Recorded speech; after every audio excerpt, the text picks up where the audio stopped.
Assalamualaikum warahmatullahi wabarakatuh. Apa kabar anak-anakku yang Bapak cintai? Hari ini kita bertemu lagi pada pelajaran Al-Quran Hadis. Semoga kita semua selalu dalam lindungan Allah Subhanahu wa Ta'ala. Semoga kalian semua dalam keadaan sehat walafiat. Mudah-mudahan kita selalu dilindungi oleh Allah Subhanahu wa Ta'ala. Anak-anakku yang Bapak cintai, hari ini kita masih membahas bab 1. Minggu lalu Bapak sudah memberikan kalian tugas, namun belum dijelaskan oleh Bapak. Oleh karena itu, Bapak akan jelaskan hari ini. Baik anak-anakku yang Bapak cintai, minggu lalu kalian sudah mencoba memahami mad iwad, mad layin, dan mad arid disukun. Kita pahami bersama-sama. Kalian akan Bapak jelaskan tentang pengertian mad iwad, mad layin, mad arid disukun, dan ciri-cirinya, dan bagaimana cara membacanya. Mari kita memasuki pengertian mad iwad terlebih dahulu. Anak-anakku yang Bapak cintai, mad iwad kita akan masuk ke dua kata. Yang pertama mad, yang kedua iwad. Mad sudah pasti kalian sudah paham, dari kelas 1 pun sudah dijelaskan apa itu mad. Mad secara bahasa artinya panjang. Huruf mad itu ada 3, alif, waw, dan ya. Iwad artinya pengganti, ya. Sedangkan mad iwad artinya bacaan yang dibaca panjang sebagai pengganti. Adapun yang digantinya apa? Yang diganti itu harokat fathah tain atau fathah tain jika diikuti alif. Itu mad iwad.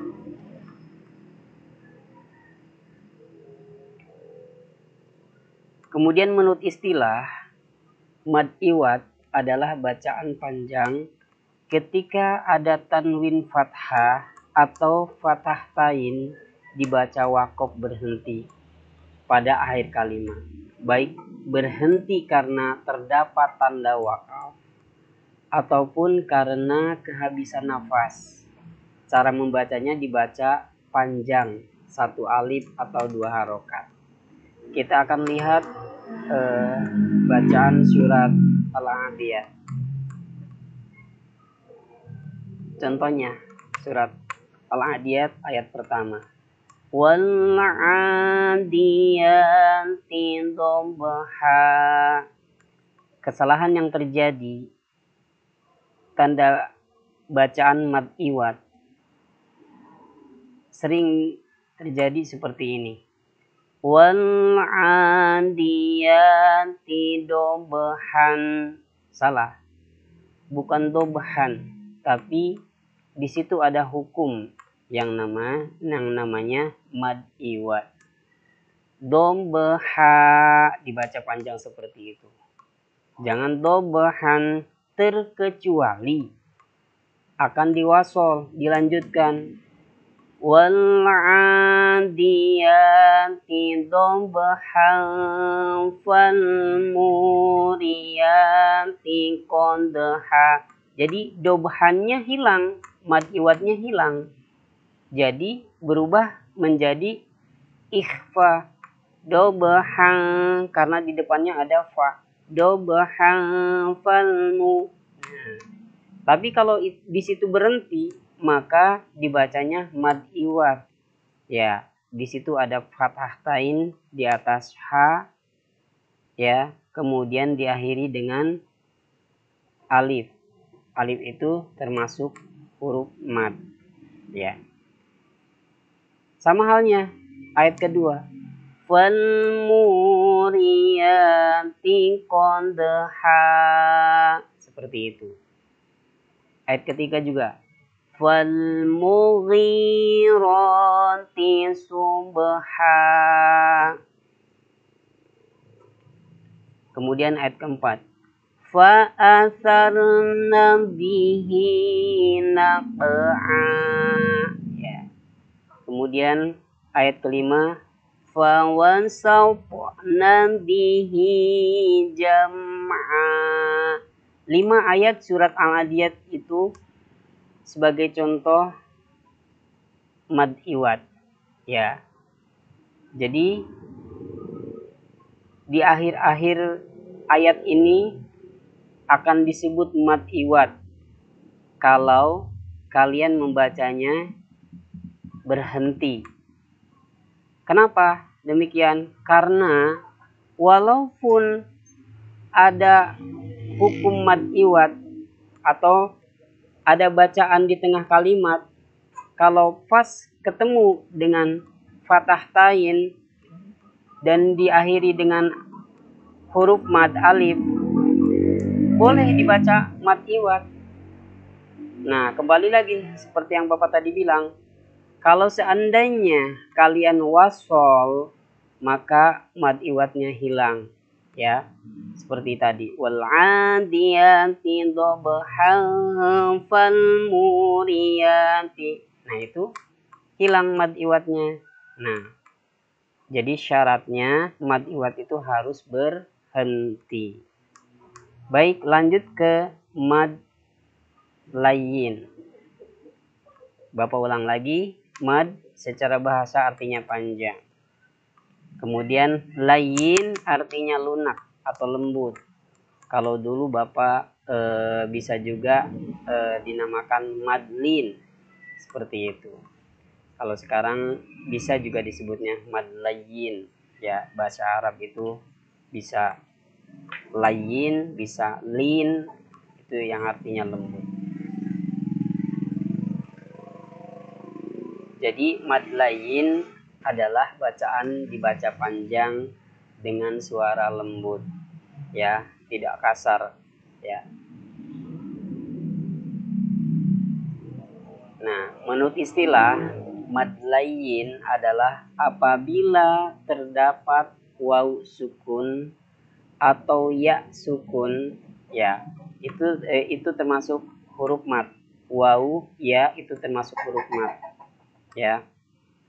Didahului huruf berharokat fathah dan setelahnya berhuruf hidup yang dibaca wakof berhenti. Itu menurut istilah.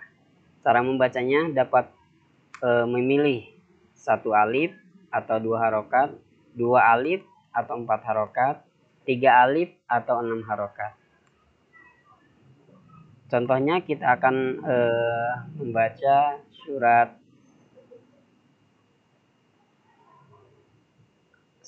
Quraisy. Contohnya seperti ini. Li'ilafi Quraisy.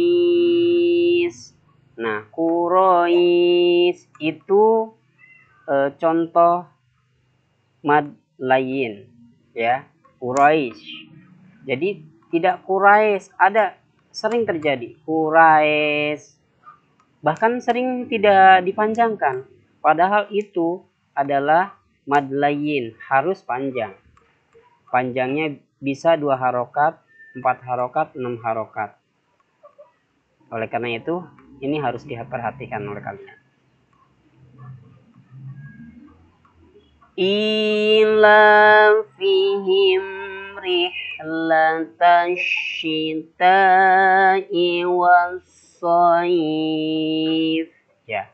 Ayat pertama, ayat kedua ini menunjukkan mad layyin karena sebelum ya ada harokat fathah, sebelum ya ada harokat fathah, seperti itu. Nah, ayat ketiga pun sama. Falyabudu rabb hadzal bait. Ya, seperti itu. Nah, ini contoh yang berharokat yang huruf waw. diawali dengan huruf fathah. Alladzi at'amahum min ju' wa amanahum min khawf. Nah, yang jadi contoh khawf yang terakhir. Kalau ju itu termasuknya mad arid disukun ya, nanti setelah ini. Nah, kalau yang jadi contoh yang ayat yang keempat ini khawf, karena tadi dikatakan bahwa yang jadi contoh waw dan ya itu. Jadi waw khawf, kalau misalkan huruf mad seharusnya yang bertemu dengan waw itu kan doma. Tapi karena di sini mad layyin itu bertemunya dengan fathah seperti itu. Baik, selanjutnya kita akan melihat mad arid lisukun. Kembali lagi, mad secara bahasa artinya panjang, arid yaitu baru atau tiba-tiba ya. Kemudian lisukun artinya sukun. Li itu untuk. Nah, sukun artinya mati. Jadi secara istilah, menurut istilah, mad arid sukun adalah bacaan panjang yang terjadi apabila ada bacaan mad tabi'i bertemu dengan huruf hidup yang dibaca wakaf berhenti, baik berhenti di akhir ayat maupun di tengah ayat. Cara membaca mad arid disukun boleh dibaca 2 harokat, 4 harokat, atau 6 harokat. Sama seperti mad layyin. Contohnya mad arid disukun itu banyak sekali di dalam Al-Quran ya. Bahkan kita lihat yang sering kita baca Bismillah atau Basmalah. Bismillahirrahmanirrahim. Itu him ya. Ini contoh mad arid lisukun. Nah, ayat kedua surat Al-Fatihah, Alhamdulillahi Rabbil Alamin. Ini juga mad arid disukun ya, ada huruf mad sebelum di akhir kalimat. Kemudian ada juga contoh waw, wa yuqimuna sholata wa mimma razaqnahum yunfikun ya, seperti itu. Kemudian ada juga contoh alif. Jadi yang pertama contoh ya, yang kedua juga contoh ya, yang ketiga contoh waw, dan yang terakhir contoh alif. Khalaqan insan 'allamahul bayan. Ini contoh-contoh mad arid lisukun di akhir kalimat.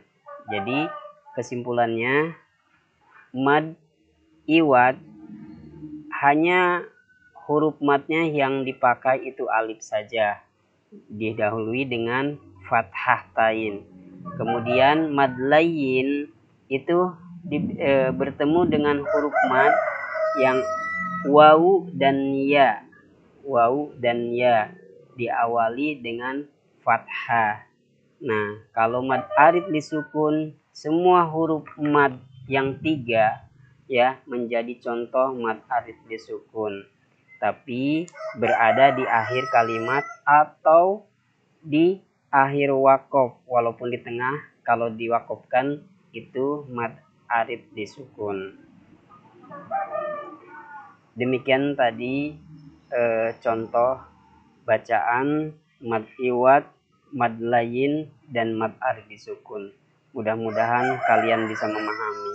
Apabila tidak memahami atau kurang jelas, kalian bisa melalui WhatsApp tanyakan ke Bapak sebelum kalian mengerjakan tugas. Demikian yang Bapak sampaikan, kurang lebihnya mohon maaf. Assalamualaikum warahmatullahi wabarakatuh.